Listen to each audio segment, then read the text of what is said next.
क्या? लप्टन साहब या तो मारे गए हैं या कैद हो गए हैं। उनकी वर्दी पहनकर यह कोई जर्मन आया है। सूबेदार ने इसका मुंह नहीं देखा। मैंने देखा और बातें की है। सोहरा साफ उर्दू बोलता है, पर किताबी उर्दू।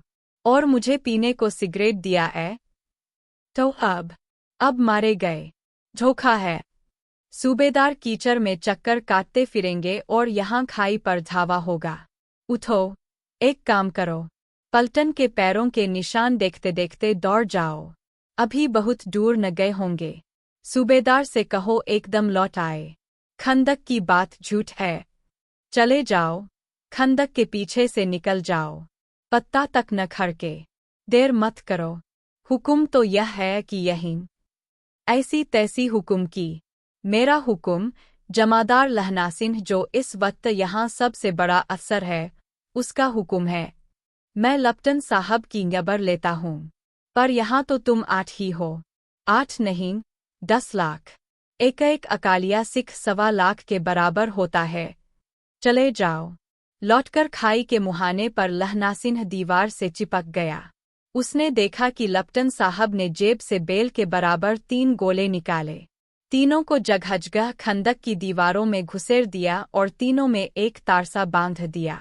तार के आगे सूत की एक गुत्थी थी, जिसे सिगरी के पास रखा। बाहर की तरफ जाकर एक दियासलाई जलाकर गुत्थी पर रखने। बिजली की तरह दोनों हाथों से उल्टी बंदूक को उठाकर लहनासिन ने साहब की कुहनी पर तान कर दे मारा। धमाके के साथ साहब के हाथ से दियासलाई गिर पड़ी।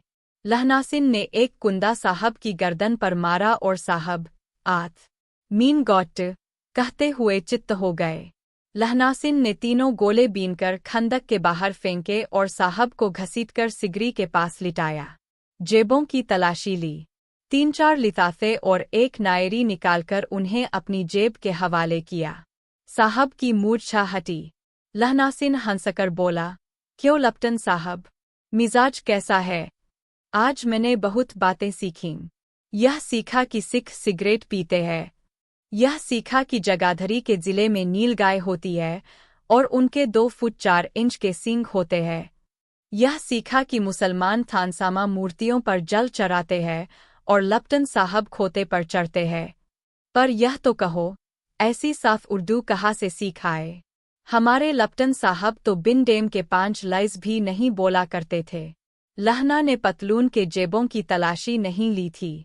साहब ने मानो जारे से बचने के लिए दोनों हाथ जेबों में डाले। लहनासिन कहता गया, चालाक तो बड़े हो पर माझे का लहना इतने बरस लप्टन साहब के साथ रहा है। उसे चकमा देने के लिए 4 आंखें चाहिए।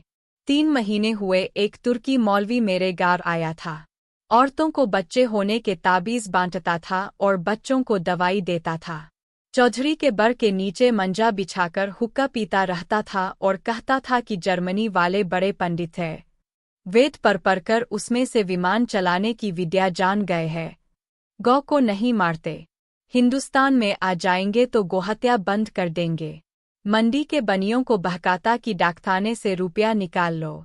सरकार का राज्य जाने वाला है। डाकबाबू पोलहुराम भी डर गया था। मैंने मुल्लाजी की दाढ़ी मोड़ दी थी और गांव से बाहर निकालकर कहा था कि जो मेरे गांव में अब पैर रखा तो। साहब की जेब में से पिस्तौल चली और लहना की जानब में गोली लगी। इधर लहना की एनरी मार्टिन के 2 सायरों ने साहब की कपालक्रिया कर दी। धड़ाका सुनकर सब दौड़ आए। बोधा चिल्लाया, क्या है?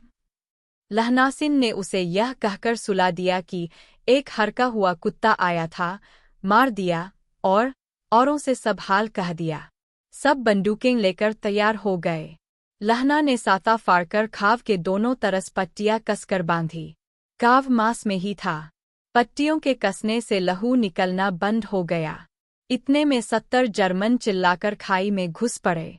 सिखों की बंदूकों की बार ने पहले धावे को रोका, दूसरे को रोका, पर यहाँ थे 8। लहनासिन तक कर मार रहा था। वह खड़ा था और लेटे हुए थे और वे 70 अपने मुर्दा भाइयों के शरीर पर चढ़कर जर्मन आगे घुसे आते थे। थोड़े से मिनटों में वे अचानक आवाज आई, वाहे गुरुजी की फतह, वाहे गुरुजी का सालसा। और धड़ाधड़ बंदूकों के फायर जर्मनों की पीठ पर पड़ने लगे। ऐन मौके पर जर्मन 2 चक्की के पाटों के बीच में आ गए। पीछे से सूबेदार हजारा सिंह के जवान आग बरसाते थे और सामने लहना सिंह के साथियों के संगीन चल रहे थे। पास आने पर पीछे वालों ने भी संगीन पिरोना शुरू कर दिया। एक किलकारी और अकाल सिक्खा दी फौज आई। वाहे गुरुजी की फतह। वाहे गुरुजी का चारसा। सत श्री अकाल पुरुष। और लड़ाई खत्म हो गई। 63 जर्मन या तो खेत रहे थे या करा रहे थे। सिखों में 15 के प्राण गए। सूबेदार के दाहिने कंधे में से गोली आर पार निकल गई। लहनासिन की पसली में एक गोली लगी।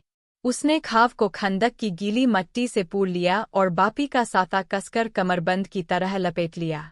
किसी को नबर न हुई कि लहना को दूसरा घाव, भारी घाव लगा है। लड़ाई के समय चांद निकल आया था, ऐसा चांद जिसके प्रकाश से संस्कृत कवियों का दिया हुआ क्षय नाम सार्थक होता है। और हवा ऐसी चल रही थी जैसी बानभट्ट की भाषा में दंतविनोपदेशाचार्य कहलाती। वजीरासिन कह रहा था कि कैसे मनमन भर फ्रांस की भूमि मेरे बूटों से चिपक रही थी जब मैं दौड़ा दौड़ा सूबेदार के पीछे गया था। सूबेदार लहनासिन से सारा हाल सुन और कागजात पाकर वे उसकी तुरंत बुद्धि को सराह रहे थे और कह रहे थे कि तू न होता तो आज सब मारे जाते। इस लड़ाई की आवाज़ 3 मील दाहिनी ओर की खाई वालों ने सुन ली थी। उन्होंने पीछे टेलीफोन कर दिया था। वहां से झटपट 2 डॉक्टर और 2 बीमार ढोने की गाड़ियां चलीं, जो कोई 1.5 घंटे के अंदर आ पहुंचीं। फील्ड अस्पताल नज़दीक था। सुबह होते होते वहां पहुंच जाएंगे, इसलिए मामूली पट्टी बांधकर एक गाड़ी में घायल लिटाए गए और दूसरी में लाशें रखी गईं। सूबेदार ने लहनासिन की जान में पट्टी बंधवानी चाही, पर उसने यह कहकर टाल दिया कि थोड़ा घाव है, सबेरे देखा जाएगा। बोझा सिंह ज्वर में बर्रा रहा था। वह गाड़ी में लिटाया गया। लहना को छोड़कर सूबेदार जाते नहीं थे। यह देख लहना ने कहा, तुम्हें बोझा की कसम है और सूबेदार निजी की सौगंध है जो इस गाड़ी में न चले जाओ। और तुम मेरे लिए वहां पहुंचकर गाड़ी भेज देना, और जर्मन मुर्दों के लिए भी तो गाड़ियां आती होंगी। मेरा हाल बुरा नहीं है, देखते नहीं, मैं खड़ा हूं। वजीरासिन मेरे पास है ही। अच्छा, पर बोझा गाड़ी पर लेट गया। फल, आप भी चढ़ जाओ। सुनिए तो, सूबेदारनी होरा को चिट्ठी लिखो तो मेरा मत्था टेकना लिख देना, और जब घर जाओ तो कह देना कि मुझसे जो उसने कहा था वह मैंने कर दिया। गाड़ियां चल पड़ी थीं। सूबेदार ने चढ़ते चढ़ते लहना का हाथ पकड़कर कहा, तैने मेरे और बोझा के प्राण बचाए हैं। लिखना कैसा? 60 ही घर चलेंगे। अपनी सूबेदारनी को तू ही कह देना। उसने क्या कहा था? अब आप गाड़ी पर चढ़ जाओ। मैंने जो कहा वह लिख देना और कह भी देना। गाड़ी के जाते लहना लेट गया। वजीरा पानी पिला दे और मेरा कमरबंद खोल दे। तर हो रहा है। 5 मृत्यु के कुछ समय पहले स्मृति बहुत सास हो जाती है। जन्मभर की घटनाएं एक एक करके सामने आती है। सारे दृश्यों के रंग सास होते हैं। समय की धुंध बिल्कुल उन पर से हट जाती है। लहनासिन 12 वर्ष का है। अमृतसर में मामा के यहाँ आया हुआ है। दही वाले के यहाँ, सब्जी वाले के यहाँ, हर कहीं उसे एक 8 वर्ष की लड़की मिल जाती है। जब वह पूछता है, तेरी कुरमाई हो गई, तब धत कहकर वह भाग जाती है।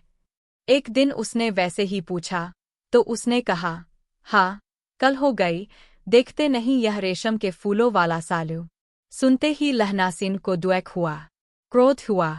क्यों हुआ? वजीरासिन, पानी पिला दे। 25 वर्ष बीत गए। अब लहनासिन नन 77 राइफल्स में जमादार हो गया है। उस 8 वर्ष की कन्या का ध्यान ही न रहा।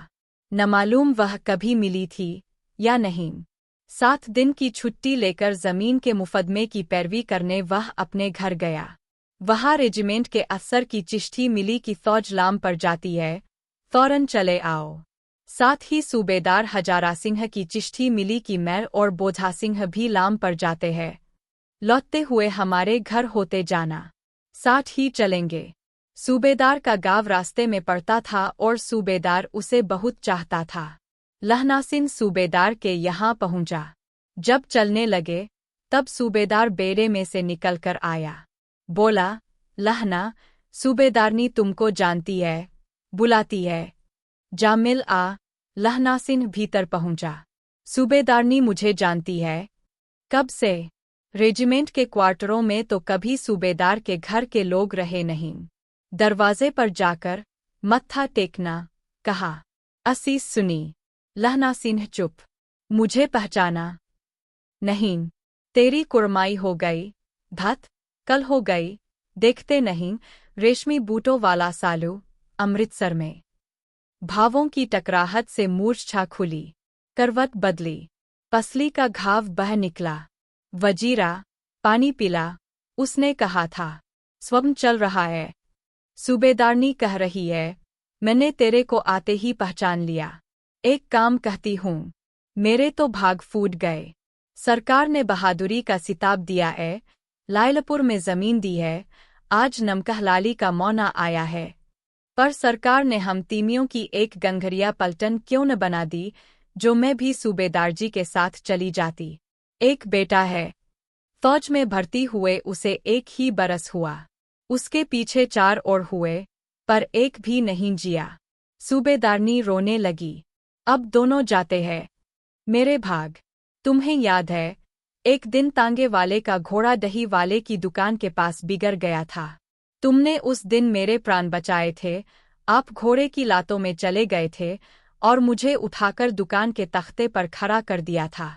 ऐसे ही इन दोनों को बचाना, यह मेरी भिक्षा है। रोती रोती सूबेदारनी ओबरी में चली गई।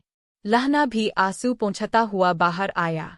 वजीरासिन, पानी पिला, उसने कहा था। लहना का सिर अपनी गोद में लिटाए वजीरासिन बैठा है। जब मांगता है तब पानी पिला देता है। आधे घंटे तक लहना चुप रहा, फिर बोला, कौन? कीरत सिंह। वजीरा ने कुछ समय कर कहा, हाँ भैया, मुझे और ऊंचा कर ले, अपने पट्टे पर मेरा सिर रख ले। वजीरा ने वैसे ही किया। हाँ, अब ठीक है, पानी पिला दे। बस, अब के हार में यह आम खूब फलेगा। चचा भतीजा दोनों यहीं बैठकर आम खाना। जितना बड़ा तेरा भतीजा है, उतना ही यह आम है। जिस महीने उसका जन्म हुआ था, उसी महीने में मैंने इसे लगाया था। वजीरासिन के आंसू टप टप टपक रहे थे।